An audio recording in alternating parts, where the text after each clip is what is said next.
हे दोस्तों, आज हम बात करने वाले हैं मूवी 21 की। और यह मूवी कोई फिक्शन मूवी नहीं है। यह स्टोरी है एक ऐसे सोल्जर की जिसका नाम हिस्ट्री में गोल्डन लेटर से लिखा गया। और यह सब हुआ जब वो सिर्फ 21 साल का था। तो चलिए स्टार्टिंग करते हैं मूवी की एक्सप्लेनेशन की। उससे पहले हमारे चैनल को सब्सक्राइब ज़रूर कर लीजिएगा। मूवी की स्टार्टिंग होती है लाहौर से, जहाँ पर ब्रिगेडियर निसार अपने रूटीन काम में बिजी होते हैं। ब्रिगेडियर इत्तेफाक का इंतज़ार कर रहे हैं और ब्रिगेडियर इत्तेफाक इंडिया के पाकिस्तान के लिए 3 दिन की ट्रिप पर आने वाले हैं। एंड एयरपोर्ट पर ब्रिगेडियर निसार उन्हें लेते हैं और सीधा अपने घर ले आते हैं। घर पर पहुंचते ही ब्रिगेडियर इत्तेफाक निसार की पत्नी और उसकी बेटी से मिलते हैं। और अब यह सभी डिनर कर रहे होते हैं और आपस में बातें कर रहे थे। इसी दौरान इत्तेफाक अपने पर्स से एक फ़ोटो निकालते हैं और अपनी फैमिली का इंट्रोडक्शन देते हैं। वो फ़ोटो की तरफ इशारा करते हुए बताते हैं, यह मेरा छोटा बेटा मुकेश है। इसकी उम्र लगभग आज की डेट में 50 साल है। और यह मेरा बड़ा बेटा है अरुण, जो कि हमेशा ही 21 साल का रहेगा। एंड यहाँ हमें अरुण के बारे में पता चलता है कि वो भारत पाक युद्ध के दौरान से शहीद हो गया था। एंड उसके बाद वो उसी पीक में अपनी पत्नी को इंट्रोडक्शन भी सभी के लिए देते हैं। और यही से हमारी मूवी ऑफिशियली स्टार्ट होती है। देन हमारी कहानी पास में चली जाती है। यहाँ पर 1971 में हम दिल्ली को देखते हैं, जहाँ अरुण अपने घर पर आता है और उसे देखकर उसके माता पिता बेहद खुश होते हैं। और यहाँ हमें पता चलता है कि अरुण की जो ट्रेनिंग चल रही थी वो अब भी पूरी नहीं हुई है। बीच में ही उसे रोक दिया गया था कि अचानक से भारत पाक युद्ध स्टार्ट होने वाला था और इसलिए वो अपने पेरेंट्स से मिलने के लिए घर पर आया था। उसका कहना था कि उसकी रेजिडेंस पहले ही सामा पहुँच चुकी है और वो भी वहाँ पर जाने वाला है। और यह बात वो इतनी जोश में बता रहा था जैसे कि उसके बचपन का कोई सपना पूरा होने वाला हो। देन वो थोड़ा बहुत टाइम अपनी फैमिली के साथ स्पेंड करता है और आज अरुण का बर्थडे होता है, इसलिए उसके पिता उसे गोल्फ क्लब गिफ्ट में देते हैं। एंड अरुण सीधा फोर्स बेस कैंप साभा में पहुंच जाता है, जहां पर अरुण अपने ऑफिसर्स के सामने खड़ा होकर अपने इंट्रोडक्शन देता है। वो ऑफिसर उसे दूसरी यूनिट में भेजते हैं, लेकिन अरुण का कहना था कि मुझे तो युद्ध में जाना है। जिस पर वो ऑफिसर से कहते हैं, ये टैंक है, तुम्हारा कोई गोल्फ क्लब नहीं है जिसके साथ तुम खेलना चाहते हो। जिस पर अरुण जवाब देता है, सर लाहौर में खेलेंगे जीतने के बाद। और यह सुनकर सभी सोल्जर अरुण पर हंसने लगते हैं। देन अरुण को सत्संग के हवाले कर दिया जाता है और वहीं अब उसे टैंक चलाने की ट्रेनिंग देने वाले थे। और अब अरुण पहली बार अपने टैंक को देखता है, जिसका नाम फेम गुस्ता है। टैंक को पहली बार देखने के बाद अरुण की ट्रेनिंग स्टार्ट हो जाती है। हर कदम पर उसका फोकस हमें साफ दिखाई देता है। ट्रेनिंग के दौरान वो टैंक के हर मूवमेंट, कंट्रोल और टेक्निक का ध्यान से सीखता है, मानो हर सेकंड उसे युद्ध के लिए तैयार कर रहा हो। अचानक रात में अरुण सोने के लिए जाता है, तभी वो अपनी गर्लफ्रेंड के बारे में सोचने लगता है, जिसका नाम किरण होता है। और ट्रेनिंग के दौरान ही उसे उससे प्यार हो गया था। खैर, उसके बाद सुबह हो जाती है और सगत सिंह अरुण को टैंक की बाकी यूनिट मेंबर से इंट्रोडक्शन कराता है। सो गाइज़, यहाँ बेसिकली टैंक चलाने के लिए 5 लोगों की ज़रूरत होती है। एक होता है कमांडर, जो टैंक का लीडर और रणनीति तय करता है। दूसरा होता है गनर, जो टैंक के मुख्य बंदूक चलाता है। तीसरा होता है ड्राइवर, जो टैंक को चलाता है।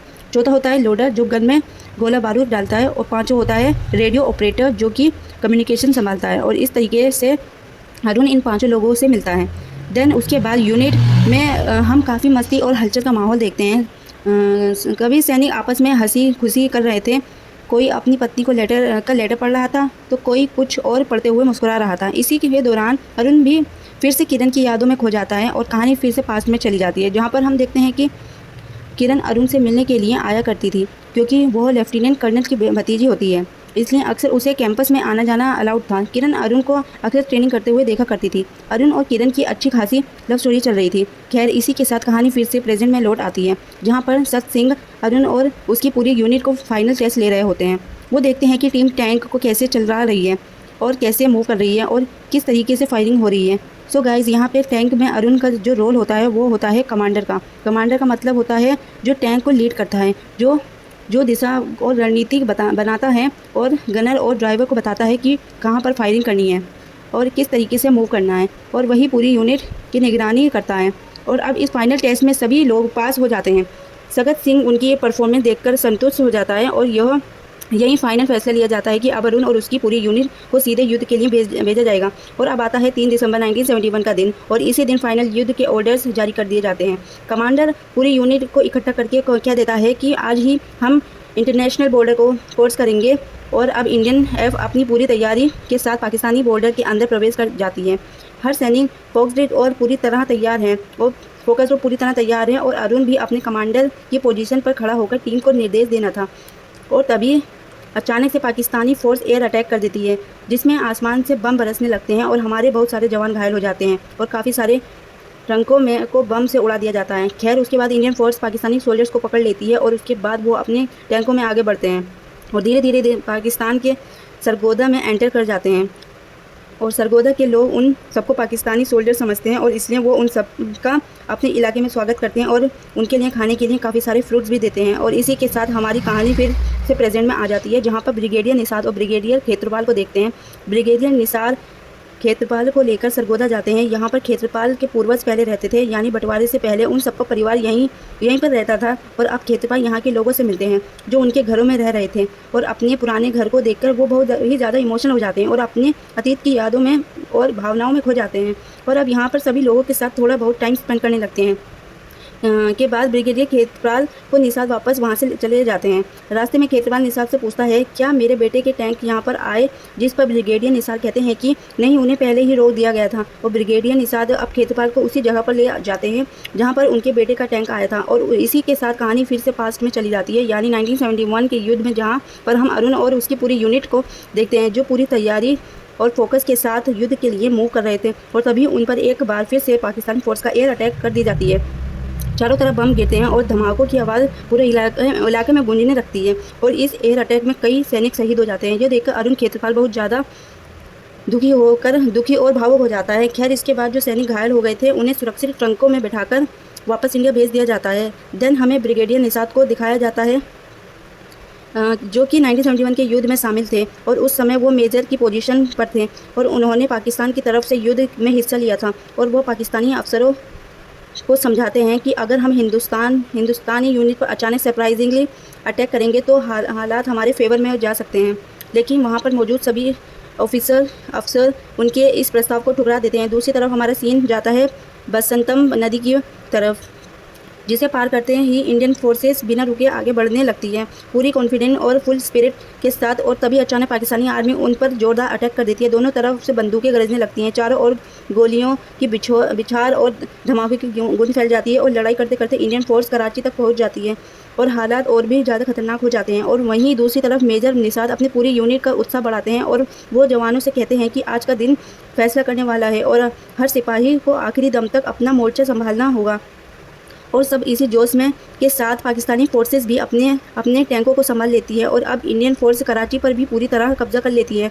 तभी रेडियो के जरिए इंडियन फोर्स को पता चलता है कि पाकिस्तानी जनरल युद्ध विराम के लिए बातचीत करने का प्रस्ताव भेज रहा है और यह सुनकर सभी लोग बहुत ज़्यादा खुश हो जाते हैं। लेकिन युद्ध विराम की बात सुनकर अरुण एकदम चुप हो जाता है, जैसे कि वो बहुत ज़्यादा दुखी हो गया है। अब अरुण एक बार फिर से किरण की यादों में खो जाता है और इसी के साथ हमें एक फ्लैशबैक दिखाई देता है जहाँ पर किरण अरुण को कॉल करती है और कहती है कि मैं दिल्ली आ रही हूँ, तुम मुझसे मिलने आ जाओ।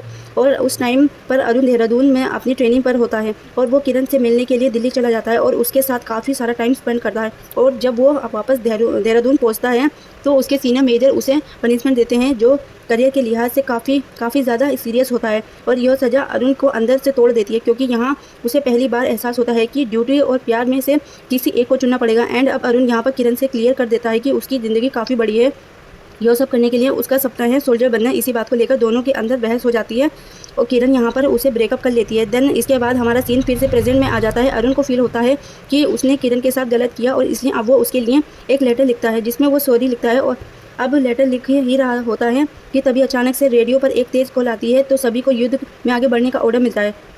तो वो लेटर वहीं पर अधूरा रह जाता है और सभी लोग अब युद्ध के लिए अपने टैंकों में आगे निकल जाते हैं और अब इंडिया और पाकिस्तान के बीच फ्रंट पर सीधा डिसाइडिंग मूवमेंट आ जाता है। दोनों सेनाओं की टैंक आमने सामने आ जाते हैं और बिना रुके लगातार बमबारी और गोलीबारी स्टार्ट हो जाती है। अरुण भी अपने टैंक के ऊपर खड़ा होकर लगातार इंस्ट्रक्शंस दे रहा होता है। कभी वो कहता है आगे बढ़ो, कभी डायरेक्शन चेंज करवाता है, तो कभी पूरे क्रू को अलर्ट रहने का ऑर्डर देता है।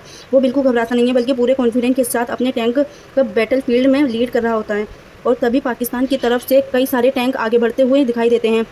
धूल के गुबार के बीच दुश्मन की पूरी आर्मड यूनिट मूवमेंट में होती है एंड पाकिस्तानी टैंकों को लीड कर रहा होता है मेजर निसार। और तभी अरुण को इंडियन फोर्स की तरफ से वहां से वापस लौटने का ऑर्डर्स मिलते हैं। लेकिन अरुण इन ऑर्डर्स को फॉलो करने के से इनकार कर देता है, क्योंकि पाकिस्तान की तरफ से लगभग 14 से ज़्यादा टैंक आगे बढ़ रहे होते हैं और अगर इन्हें यहीं पर नहीं रोका जाता तो ये सीधे आगे जाके इंडियन फोर्स पर ज़बरदस्त अटैक कर देते हैं। और इस हालात को समझते हुए अरुण वहीं पर लड़ने का डिसाइड करता है और अब यहाँ पर गोलाबारी और बमबारी स्टार्ट हो जाती है। इंडिया के सिर्फ 3 टैंक पाकिस्तान के 14 टैंक पर भारी पड़ रहे थे। अरुण की लीडरशिप में तीनों टैंक एक एक करके दुश्मनों के टैंकों का निशाना बनाते हैं और ज़बरदस्त फायर के साथ पाकिस्तानी टैंकों को उड़ाते चले जाते हैं। अरुण यहाँ रुकने वाला नहीं था और लड़ाई अब और भी ज़्यादा खतरनाक हो चुकी थी। इंडिया के 3 टैंकों में से एक टैंक और तबाह हो जाता है और अब केवल 2 टैंक बचते हैं। अरुण लगातार इंस्ट्रक्शन देता हुआ अपने टैंक को आगे बढ़ा रहा था। उसकी बहादुरी और जज्बे को देखकर मेजर भी पूरी तरीके से हैरान था।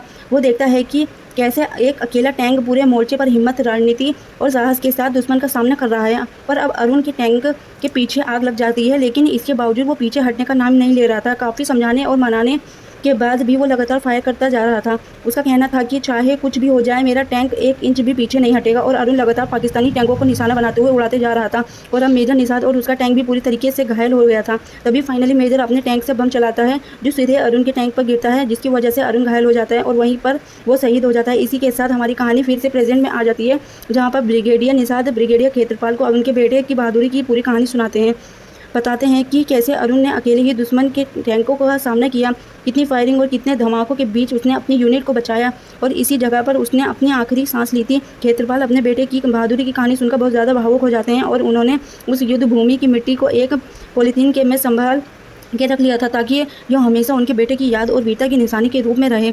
देन उसके बाद वो अपनी ट्रिप को ख़त्म करके वापस इंडिया लौट आते हैं और अंत में अरुण को उसकी बहादुरी के लिए परमवीर चक्र से सम्मानित किया जाता है। यही मोमेंट दिखाया जाता है, उसकी कुर्बानी और साहस पूरी दुनिया के सामने सराहा गया और इसी के साथ यह मूवी यहीं पर ख़त्म हो जाती है। तो गाइस, मूवी की एक्सप्लेनेशन अच्छी लगी हो तो प्लीज़ हमारे चैनल को सब्सक्राइब ज़रूर कीजिएगा। तो मिलते हैं नई वीडियो में।